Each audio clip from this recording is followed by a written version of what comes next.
Using a combination of sarcasm and humor as a public sanction against inflexible behavior, we've been trying to clean up the world since we started handing out the Worst Person Awards all the way back in the summer of 2005.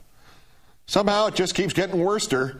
In our number one story, with that said, it is my pleasure to announce that beginning tonight we will begin a new weekly segment in which we take all of the Worst Person winners and nominees from the past week and declare the supreme champion, someone whose remarkable idiocy dwarfs the landscape of numbskullery we have identified over the preceding 5 days. In a few moments, we will mint our inaugural Worst Person in the World of the Week. First, here are your nominees. For recognition as the first ever Worst Person in the World of the Week, you need to say something stupid. Look, by all accounts, the Bush administration defeated al-Qaeda. So we won the terror war. Very stupid. But is it worse than this Tampa weather guy? I just think the whole global warming doomsayer theory is just tough to see based on recent calculations. Is that worse than SNL alum turned Hannity panelist Victoria Jackson smearing the president? My motivation is gone because he will punish me. Darling, if there's one thing you don't have to worry about is your motivation. Communism is just take Cuba. What? If you're successful. That's a big if. Obama wants to 2 weeks, Castro. according to his... There was also that state senator from Florida who voted for an anti-bestiality proposal, but wasn't sure why animal husbandry would still be allowed. Quoting Larcenia Bullard, people are taking these animals as husbands? You need to look it up. The return to federal stem cell research gave the Fox crew a chance to televise wingnut internet commentary and feign disgust about it. People like to really get honest with it, so here we go. From Kim Owens, Hitler would have loved it. From Dan Thompson, it is the only thing that Obama has done right. Dan Thompson in Pine Hill, New Mexico. Remember, if you give a monkey a keyboard, he will eventually type a word correctly. Ouch, Dan. Roger Ailes took the fall for that, and I don't know why that news actress acted surprised. Ouch, Dan. Considering one of those loons does an hour on Fox News every day.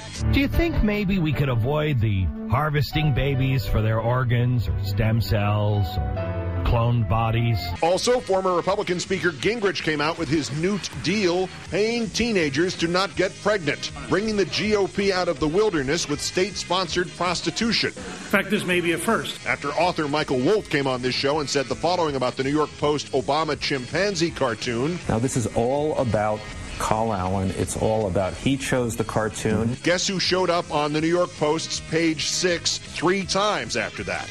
Oh, yeah, and they took a feeble whack at me, too, so Rupert Murdoch was honored twice this week, matey. Rupert loses $50 or $60 million a year on that vanity newspaper of his, just so he can try to bludgeon his critics and those who will tell the truth about him, and the news terrorists he calls employees, most of whom would eat him alive if there was an extra $40 in it for them. Add to that pile the pile of tonight's honorees, the Manatee, Congresswoman Bachmann, and Glenn Beck, meaning the first ever field for our first ever Worst Person in the World of the Week is set. And after digesting all the nominees in one place, I think you have to go back to the beginning of that piece of tape we just showed you. Let me play the soundbite once again. Look, by all accounts, the Bush administration defeated al-Qaeda. All right, al-Qaeda was marginalized, been downgraded as a threat to the world. So we won the terror war. Now, I know you're looking at the guy over at the side there in the bow tie doing this. But let me read the O'Reilly quote again and let it sink in. Look, by all accounts, the Bush administration defeated al-Qaeda. All right? Al-Qaeda was marginalized, been downgraded as a threat to the world. So we won the terror war. I don't think he understands that the war on terror, as misleading as that term is, began in a place called Afghanistan. Say what you want about Iraq, whether we are winning, have won, or will win. Afghanistan, the place where the war on terror began, is nowhere near decided. You can ask the 17,000 additional U.S. troops about to deploy there, or the U.S. and NATO commander who said this week that there are large parts of Afghanistan that our allied forces are not winning in. It takes a willful suspension of logic to think it's all over, let alone to state that by all accounts the Bush administration defeated al-Qaeda when its leader, the man who ordered the hit on the 3,000 people in New York and the Pentagon, remained untouched by the Bush administration for the 7 years, 4 months, and 8 days after the attacks. Forget by all accounts the Bush administration defeated al-Qaeda. You mean, Bill, by one account, and it's only yours. Thus is it now my honor to name Bill O'Reilly, who is singularly declared mission accomplished in the war on terror, as the inaugural Worst Person in the World of the Week. It's going to be tough to say every Friday. Let's count down to this, the 2,134th day since the previous president declared mission accomplished in Iraq. Our apologies for the technical difficulties at the beginning of the show. I'm Keith Olbermann. Good night and good luck.